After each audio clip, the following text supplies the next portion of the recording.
বন্ধুরা আজকের এই ছোট ভিডিওটায় আমি আপনাদেরকে দেখিয়ে দেবো কিভাবে 2025 সালে সঠিক নিয়মে একটি ফেসবুক পেজ ডিলিট করবেন। আপনাদের যে কোনো কারণেই আপনার পুরান ফেসবুক পেজটা ডিলিট করতে হতে পারে, সেক্ষেত্রে খুব সহজেই ডিলিট করতে পারবেন।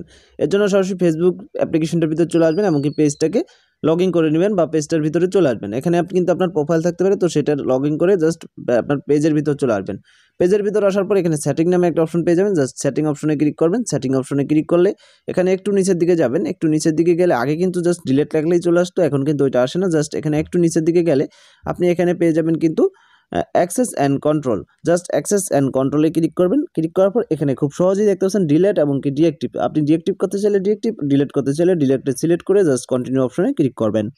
কন্টিনিউ অপশনে ক্লিক করার পর এখানে আপনার মাঝে চলে আসবে কিন্তু সেকেন্ড পেজ, যেটা হচ্ছে পেজ ডিরেকশন। তো আপনি কি কারণে রিজন দেখাতে হবে, জাস্ট আপনি একটা যে কোনো একটা রিজন এখানে দিয়ে দিবেন।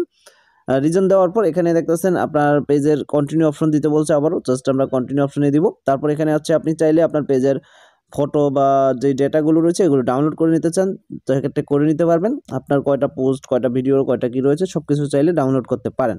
তো ডাউনলোড করতে না চাইলে জাস্ট আবারও কন্টিনিউ অপশনে ক্লিক করবেন। কন্টিনিউ অপশনে ক্লিক করলে এখানে আপনার সেই পাসওয়ার্ডটা দিতে হবে, মানে আপনার যে পেজের পাসওয়ার্ড দিয়ে দিতে হবে। এখানে আপনার যে ফেসবুক আইডির পাসওয়ার্ডটা, সেই পাসওয়ার্ডটা এখানে লিখে দিবেন। লিখে দেওয়ার পর কন্টিনিউ অপশনে ক্লিক করবেন। পাসওয়ার্ড দেওয়ার পর আবারও আপনাকে নিয়ে আসবে ডিলিট, মানে এটার আপনাদের নোটিশ কিন্তু বারবার দিচ্ছে, আপনি কি সঠিকভাবে মানে শিওর কি আপনি ডিলিট করতে চাচ্ছেন কিনা। তো সেক্ষেত্রে এখানে পেজের নামটা দেখাবে এবং কি কন্টিনিউ অপশনে ক্লিক করবেন। কন্টিনিউ অপশনে ক্লিক করলে দেখতে পাবেন আপনার পেজটা দেখাবে এবং কি লাস্ট বরাবর এখানে আপনার ডিলিট পেজ নামে একটা অপশন রয়েছে, জাস্ট ডিলিট পেজে ক্লিক করে দিবেন। সরাসরি আমি ডিলিট পেজে যদি ক্লিক করি, সেক্ষেত্রে এখানে বলা আছে পেজটা কিন্তু 30 দিনের ভিতর পার্মানেন্টলি ডিলিট হয়ে যাবে, মানে পেজটা থাকবে না।